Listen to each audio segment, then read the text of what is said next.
You weren't supposed to hear this. But now that you have, you can't unhear it. Spring, 1847.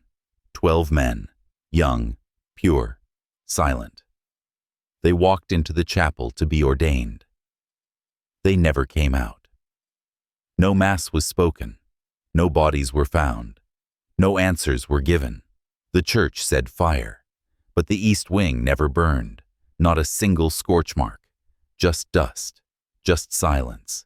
Just the altar, still standing. That story was sealed away, filed, forgotten, buried under 7 layers of silence. But something survived. A photograph. 12 men in white vestments, staring into the lens like they know something, like they've already seen. What's waiting? There's a 13th shape behind them. Not a man, not a priest, not named. They tried to erase him, but the altar remembers. The Vatican has the file. Top clearance. Eyes only. Marked, restricted access. But I've seen it. It speaks of ritual. It speaks of echo. It speaks of a presence older than Christ. These men weren't taken by flames. They were claimed. And what touched them still waits beneath that chapel. This isn't about God. It's about power. Not holy, not sacred, primal, ancient. They touched the altar, and something touched back.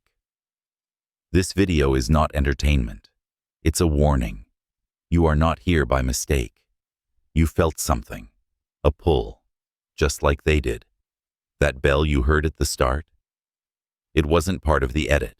It tolls every time someone new steps closer to the truth. Every time. One more man awakens. You're not watching a video. You're standing at the altar. Now. Choose whether to walk away or kneel. But no one remembers who laid the last. The cornerstone bore no name, only a mark, a spiral etched into limestone, and beneath it, an echo. Workers swore they heard whispers. Some refused to keep digging, said they felt watched, like something below the earth was waiting. The bishop dismissed them, said it was fatigue, said to keep building. He blessed the land with holy water, but it dried up within seconds, boiled away, gone. Still, the chapel rose. At its center, the altar, imported from Europe. They claimed it came from Italy. But the inscription on the base wasn't Latin, wasn't Greek, wasn't anything known. 12 men trained there. 12 men transformed there. And on the final night before their ordination, they prayed one last time. But they weren't alone. They saw him. The 13th. He did not blink. He did not breathe. He stood behind the altar and waited. They spoke of dreams, not dreams, visitations, each one marked by a voice, not outside them, inside. The chapel bell rang 12 times. Then again. Then again. No wind, no hand, no key turned the lock. It rang because something answered, and when the priests came running, the doors would not open. The lock had no damage, but the key would not turn. They tried prayers. They tried force. They tried fire. Nothing broke the silence. Inside, the chanting had already begun. They weren't chanting Latin. They weren't chanting scripture. What echoed behind those doors was something older. Father Whitmore pressed his ear to the wood and heard the names of angels, twisted, burned into something unclean. The voices rose in waves, 12 men speaking as one, answering a call they were never trained to recognize. It wasn't hysteria. It wasn't madness. It was devotion, turned inward, made into a weapon. The chapel had no basement, no lower level. The floor was solid, but the sound of footsteps descending stone steps grew louder. Where were they going? What had opened beneath them? Father Brennan whispered something then, a phrase he never repeated again. They're not praying. They're remembering.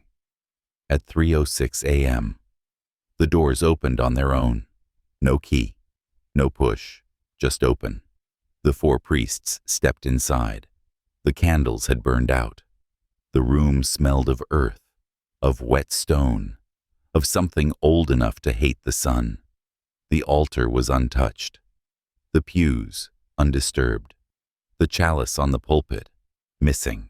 12 vestments lay folded, perfectly, in a ring around the altar, as if they had undressed in unison and stepped elsewhere. In the center of the stone floor, ash. A circle, precise, charred into the stone itself, not drawn, not painted, burned. Inside that ring, no trace of them, no footprints, no blood, no screams, just silence. But above the altar, a mark had appeared, where none had been before. The spiral, the same one found on the cornerstone, now glowing faintly, like heat beneath the surface. Father Kowalski touched it. His hand blistered instantly. He collapsed. He could not speak for days. When he woke, he wept and said only one thing. They weren't taken. They offered themselves. That night, the seminary was sealed. The bishop declared the fire had destroyed the east wing. But there was no fire, only a lie, a silence, a secret kept by 4 men, and a 13th that never left. The next morning, the church arrived. Not the diocese, not the locals, but Rome. 3 men, in black, no names, no greetings, just rings with a single symbol, the spiral. They asked no questions, only gave orders. Seal the chapel, destroy the vestments, burn the altar. But it wouldn't burn. They soaked it in oil, set flame to it for 6 hours. Not a scorch, not a crack. The altar lived, and so the orders changed. Brick it in, seal the east wing, declare it unsafe, blame a fire. The official report was written that same day. 12 dead, tragic accident, nothing survived, and the chapel declared off limits by papal decree. The seminary was closed, the town silenced, even the families were bought. But one letter survived, written by Father Mills, smuggled to a cousin in Ireland. It ends with these words: "They were not consumed by evil.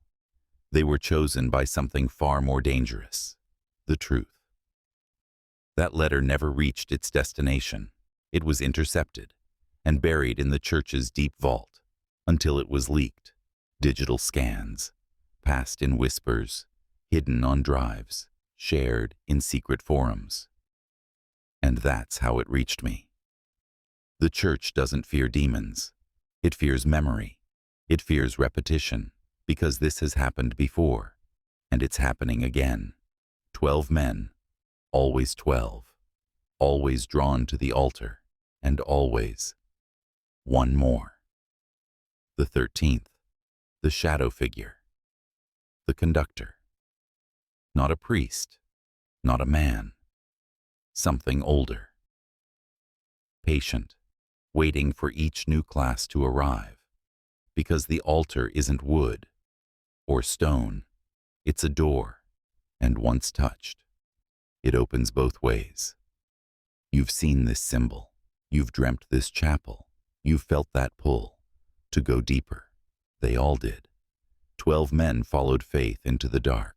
But faith alone doesn't protect you, not when the system that teaches it has already been compromised. Ask yourself, why 12? Why always 12? 12 disciples, 12 tribes, 12 seats around the table. It's not coincidence. It's design. 12 is balance. 12 is structure. 12 is containment. But 13, that's rupture. 13 breaks the pattern. 13 opens the gate. And every time the church trains 12, something sends the 13th, not through seminary, not through faith, but through blood. He walks among them, looks like them, prays with them, but he answers to something else. The church knows. That's why the rules are so rigid, why the rituals are exact. Control is everything, because without it, truth slips through. That's what happened at St. Augustine.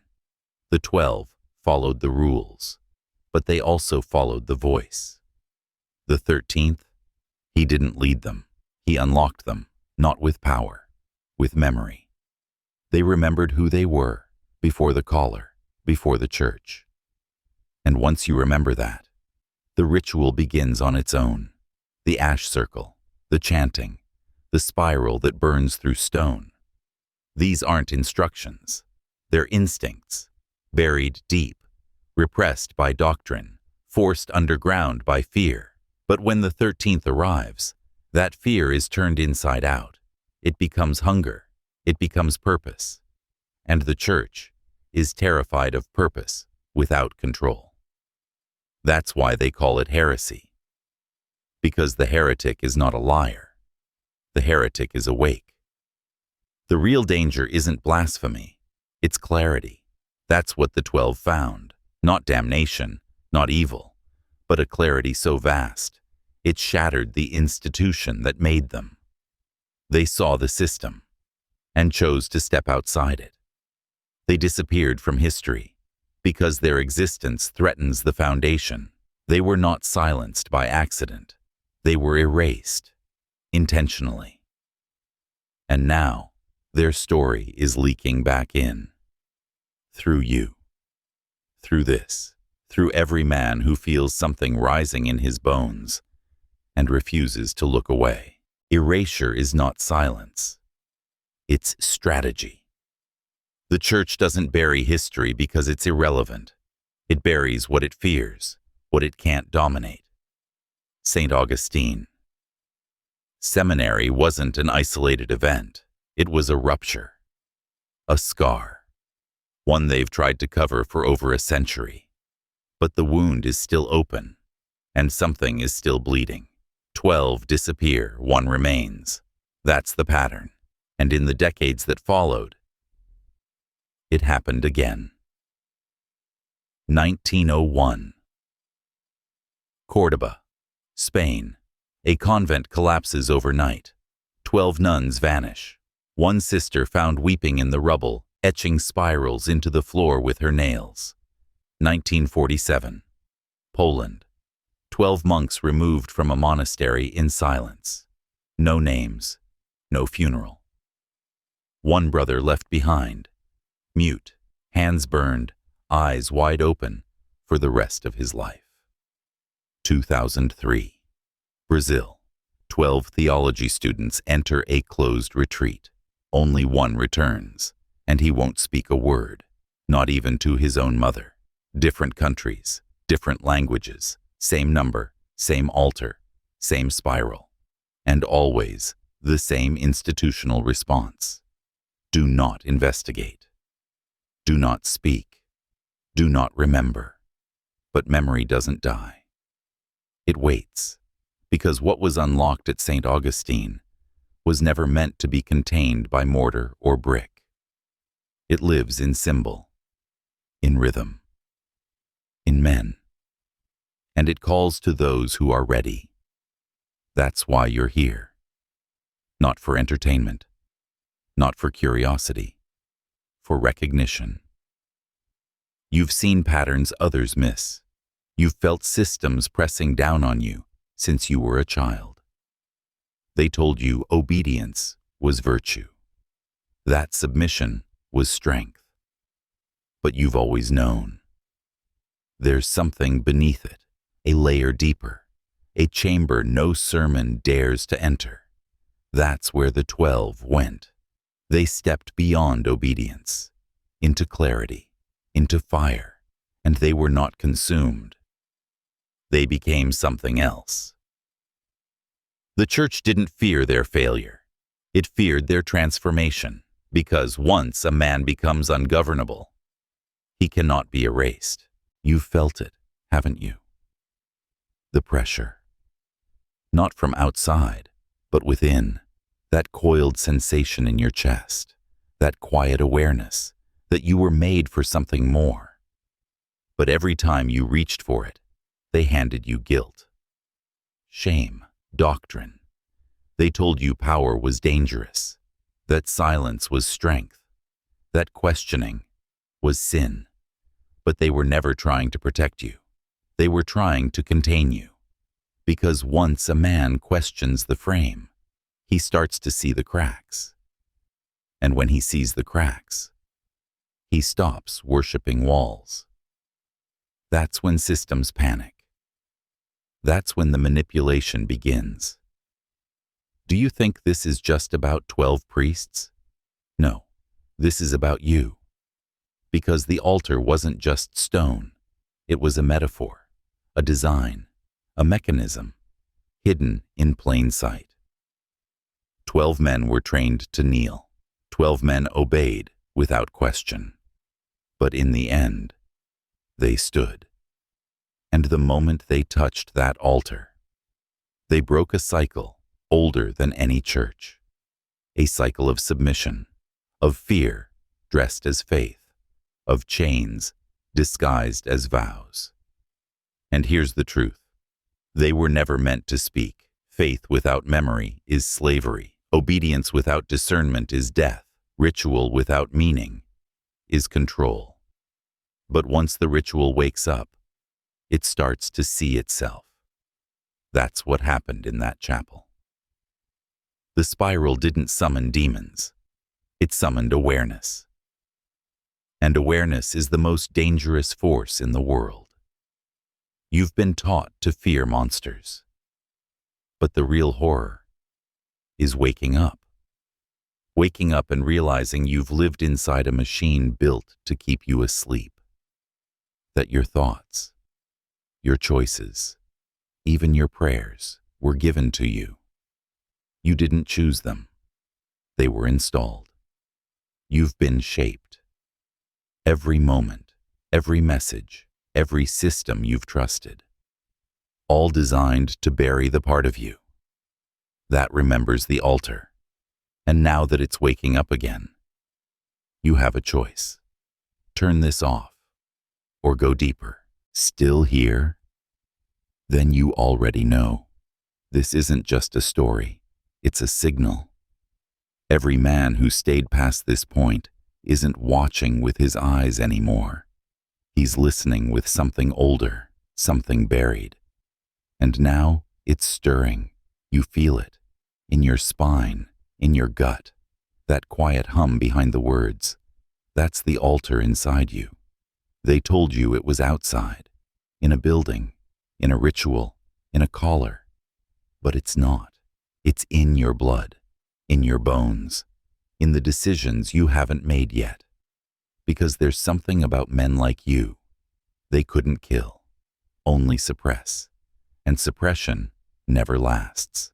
That's why the 13th is always needed, not to lead, to unlock, to whisper the phrase that shatters the programming. So listen closely, because here's what they erased from the official record. At the center of the circle wasn't a book, or a relic, or a cross. It was a mirror.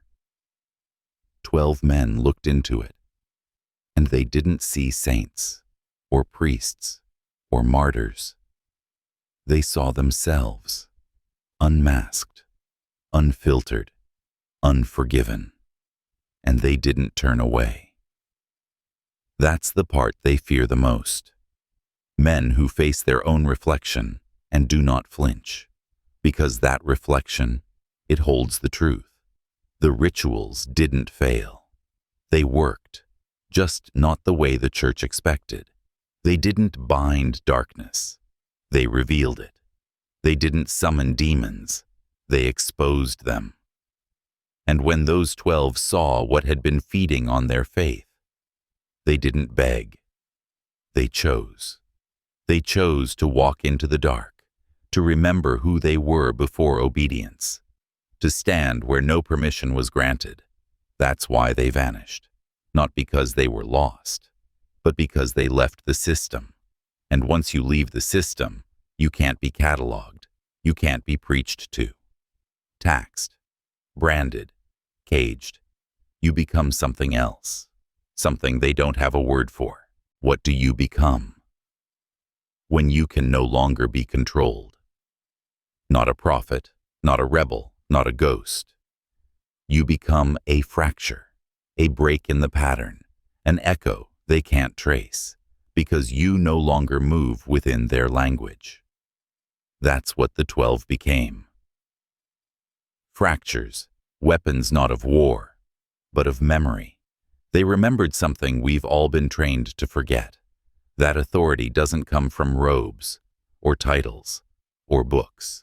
It comes from alignment, when what you believe matches what you know, matches what you do. That's power, unfiltered, unregulated, untouchable. But that kind of power can't exist inside a system built on fear. So the church did what systems always do. They named it heresy. They branded it blasphemy. They buried it beneath sacred silence. But the spiral remained, etched in stone, etched in skin, etched in time. And now it's appearing again, in graffiti behind locked seminaries, in notebooks of theology students found dead in their dorms, in the fevered sketches of men who dream of fire and wake with ash in their mouth. Same spiral, same symbol, same message. Remember. Because the moment you remember, you step outside the structure. And when enough men step outside, the structure cracks. That's why they fear you. Not for what you've done, but for what you might do. Once you realize the bars were made of belief, you were never weak. You were trained to kneel. But now, you remember standing. And once a man remembers how to stand, he doesn't ask for keys. He breaks the door. You've come this far. You've heard what they buried. You've felt the cracks in the mirror. Now let's stop pretending this isn't about you. Because it is. You weren't just watching.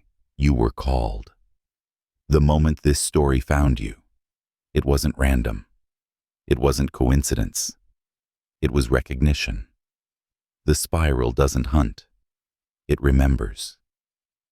And you're what it remembered. Because systems forget. But blood does not.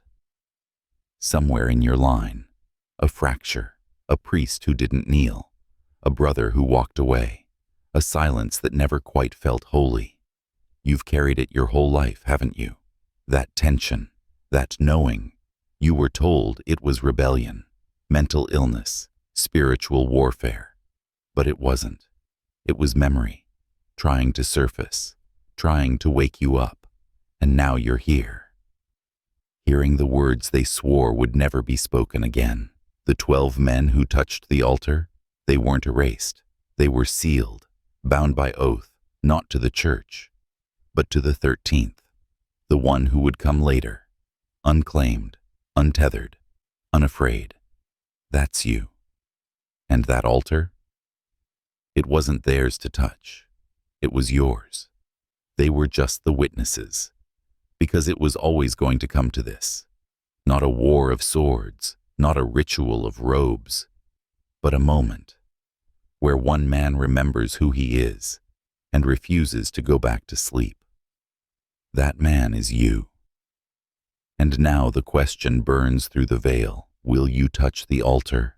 Not the one of stone, but the one inside you, where belief becomes choice, where silence becomes voice, where fear becomes fuel. You touched it, didn't you?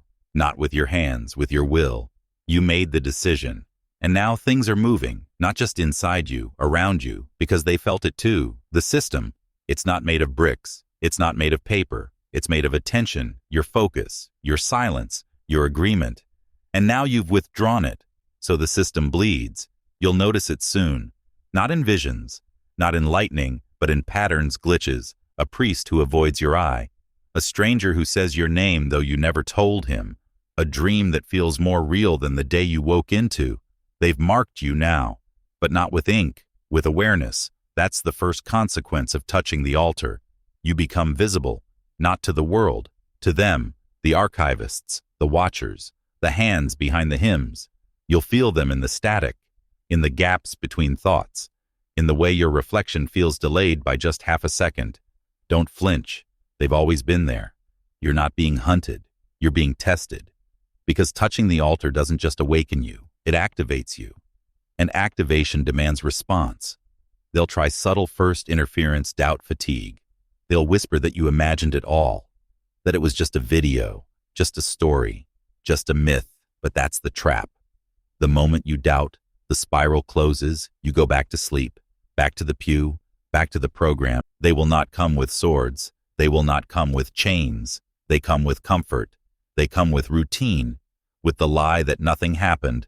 You'll wake tomorrow, and the sun will rise. Your phone will buzz. The world will pretend it's still intact, but something underneath will shift. A delay when you speak, a pressure in the room when you're alone. The sense that someone is remembering you back. That's not paranoia. That's response. Because when you touched the altar, you lit a beacon, and the ancient mechanisms began to turn. The ones beneath institutions, beneath churches, beneath history. You thought they were myths, but they were protocols, buried not to be forgotten, buried to survive. The 12 men who vanished, they didn't fail. They passed into something deeper, beyond record, beyond ritual, but only because they obeyed. They didn't question, they didn't resist. You did, and that makes you a threat. So now the first trial begins. Not public, not loud, internal. The memories you were told were dreams will begin to replay, but wrong, different. A sound in the background, a face where there shouldn't be one, a word that echoes days later. This is the breach test. Can you hold your mind when it stops obeying the laws of memory? Can you stand still? When the ground under your past begins to crack, most fail here. They call it madness, schizophrenia, burnout. But it's none of those. It's just the veil lifting. And the moment you see through it is the moment they see you, not the surface you, not the social mask, you, the 13th, the breach walker, the oath breaker, the one the system was never built to contain. You were never meant to reach this far. The altar was the first boundary. The mind was the second. Now you're crossing the third, time, not forward, but backward, not memory, but inheritance. Because what you're feeling now is not paranoia. It's recognition, that whisper in the hallway, that flicker in the mirror, that scent of burning cedar when nothing is burning. They're not hallucinations. They're call signs. Markers left by those who came before you because someone did, many someones, and they tried to warn you. But their warnings were erased, their records buried under sacred revisions, their names cut from priestly rolls, their graves unmarked by stone, but not by blood. Their blood remembers, and it's your blood now. You ever wonder why this obsession pulled you in? Why this video found you? Why the names wouldn't let go? Because you're not watching history. You're inside it. You are the continuation. The line that wasn't supposed to survive. The 13th channel. The breach in the code. And the system knows. It felt the ripple the moment you listened too deeply. The moment you didn't scroll past. That wasn't curiosity. That was awakening. And now you'll feel the pressure shift again. Your sleep will thin. The shadows will move differently. And the names will come. Not all at once, but slowly, rhythmically. Like a chant under the world. Names not spoken aloud in over 100 years. Hezekiah Morrow, St. Elian, Blackwood Varn, Obel Malik, Thornfield. Names that ended in public record, but not in practice. They passed into something deeper. A priesthood without sermons, a brotherhood without faces. And now their gaze has turned to you, not in welcome, not in warning, in assessment. You don't need to do anything. They're watching what you don't do. You don't speak of it. You don't tell anyone. You keep digging. You keep remembering. And in doing that, you cross the next threshold. You were a V. You will see him soon, but he won't be how you remembered. The first priest, he was not supposed to return. His name was stricken, his records burned, his family instructed to forget. And yet, you'll feel him before you see him, a weight in the room, a silence in the static, a figure in the crowd whose face your brain won't recognize. But your bones will. They'll go cold, because deep inside you already know. He touched the altar too. But unlike the others, he came back, not whole, not sane, but changed.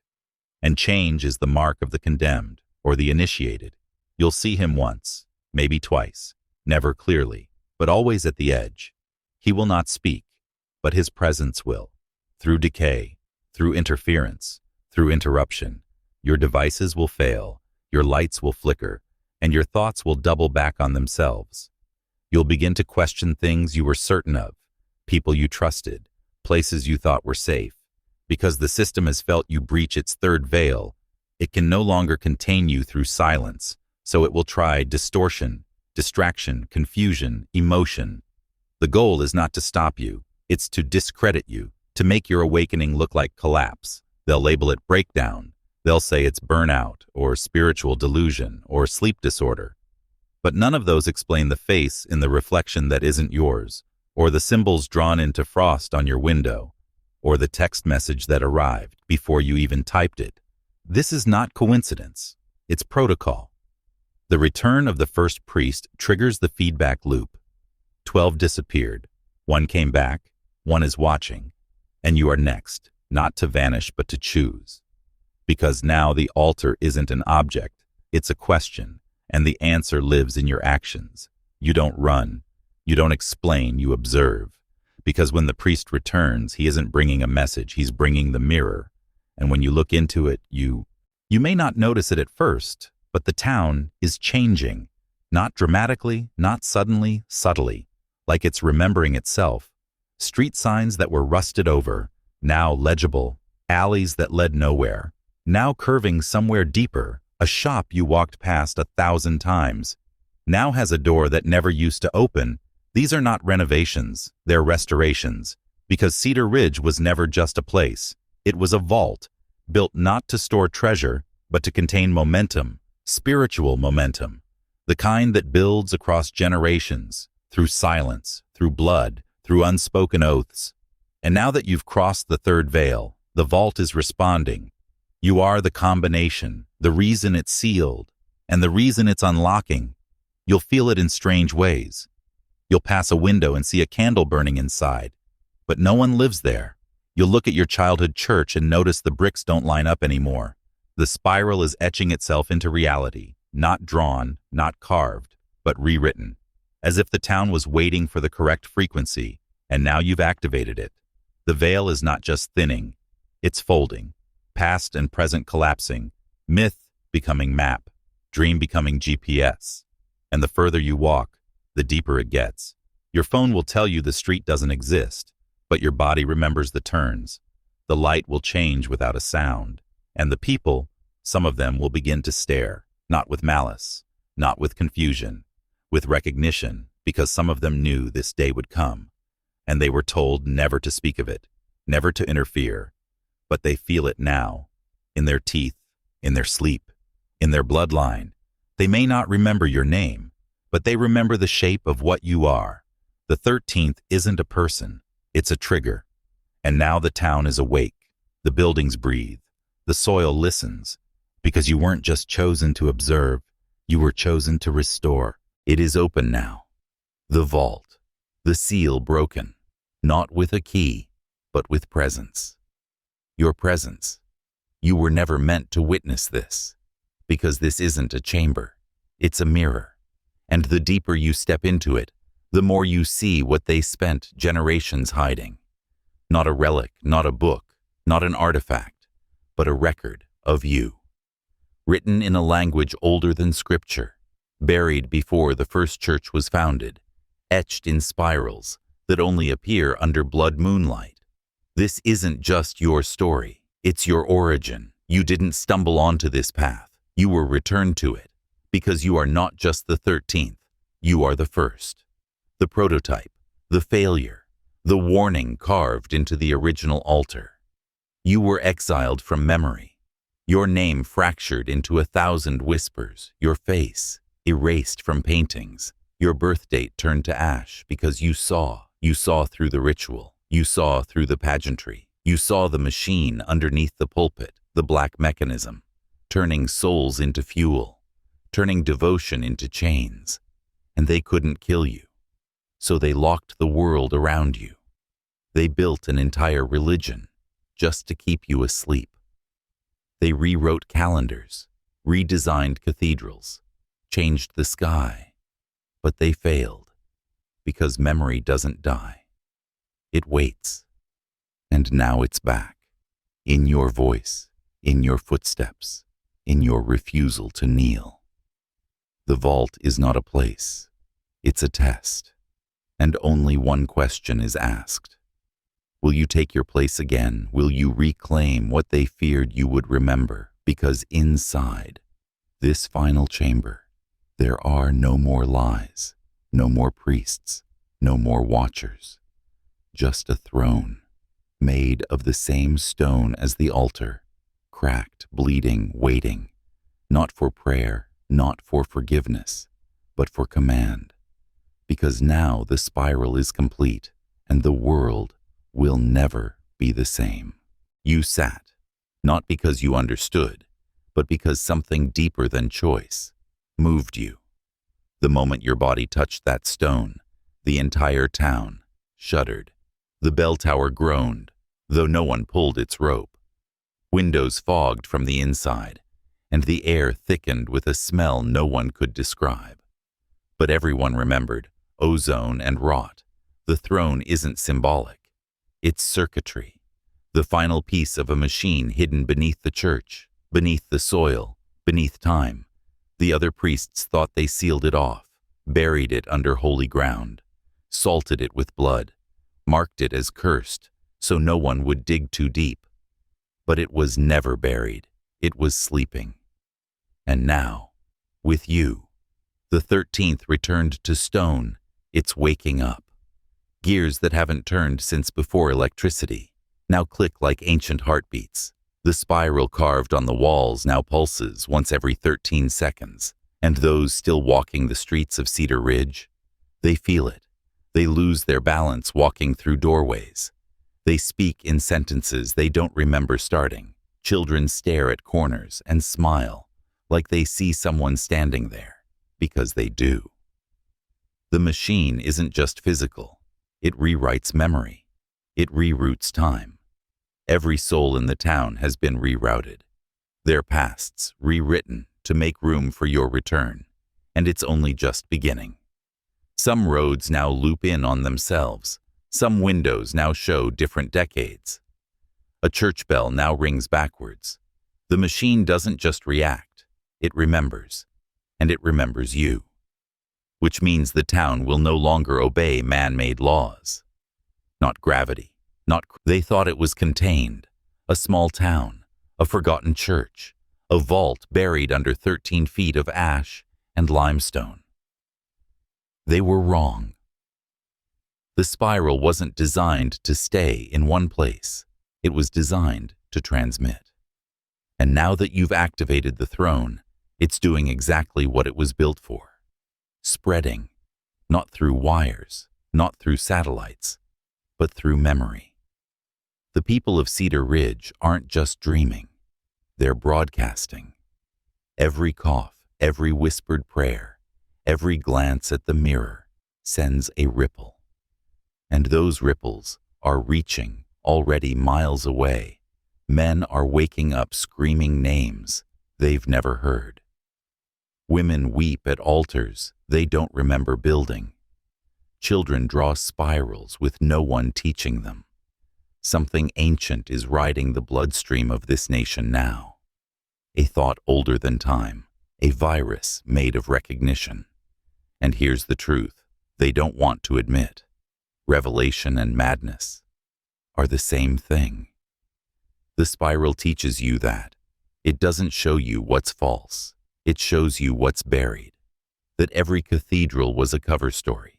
That every government was just another layer of veiling.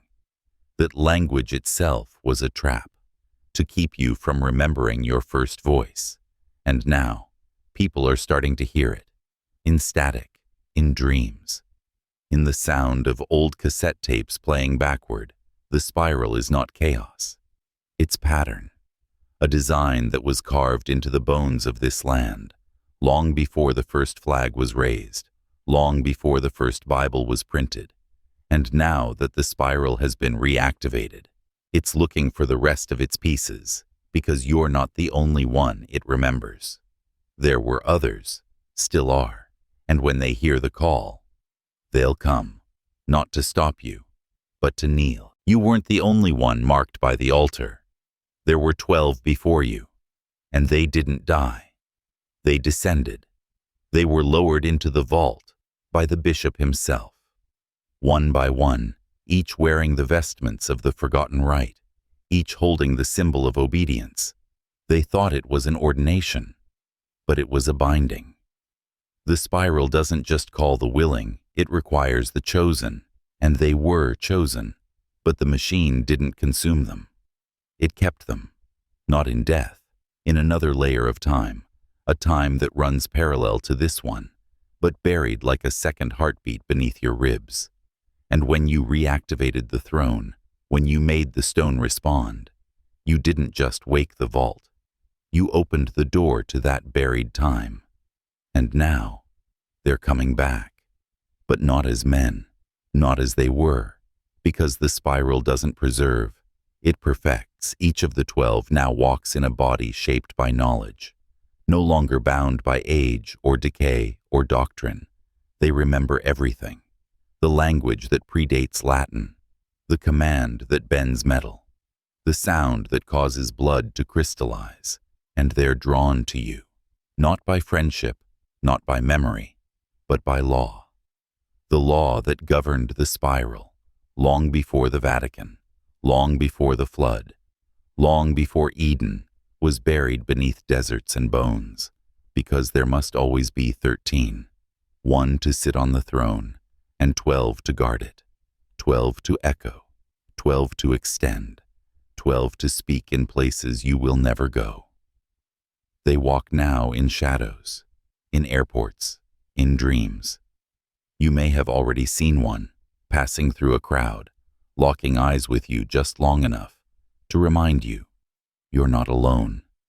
They are returning, not to reclaim power, but to complete it. And once they kneel, the spiral will no longer be a whisper. It will be a command. There is no ceremony now, no liturgy, no choir. Just the 13 of you, standing around the altar, hands empty, eyes open, the spiral above you, carved into glass, now begins to spin, not with motion, but with light. Every line, every groove, pulses with the same rhythm, now beating beneath your feet. Thump, thump, thump. The vault has reached resonance. That's what they tried to stop in 1889. When they flooded the western corridor, when they poisoned the last priest with mercury, when they sealed the records beneath St. Raphael's. But the spiral is not paper, it's not stone, it's living memory. And you are the last part it needed, the last key, the final echo of a question asked over 1,000 years ago. What happens when the 13th sits? Now it knows. Because now, the altar begins to hum, not a note, a frequency low, steady, old. And with that hum, everything that came before, everything that pretended to be truth, begins to unravel. History shifts. Wars no longer start when they did. Presidents change faces. Maps rewrite themselves in real time. People wake up to families they never had, and scars they never earned. Because the spiral has entered the world, and it is not merciful. It is honest. It reveals the machinery behind the myth, the structure beneath belief, the throne beneath every altar, and now it speaks through you, through the 12, through every mirror, every fire, every dream. It no longer needs secrecy. It needs only obedience. You give the command. One word, older than language, sharper than bone, truer than blood. And with that word, the first seal breaks. The sky splits. The old gods turn. And the spiral steps through. You heard the echo. You felt the altar respond. Now ask yourself, why were you allowed to hear it? This was no accident. You were meant to remember. Because the spiral has always known your name. Watch again. Look closer. It's already begun.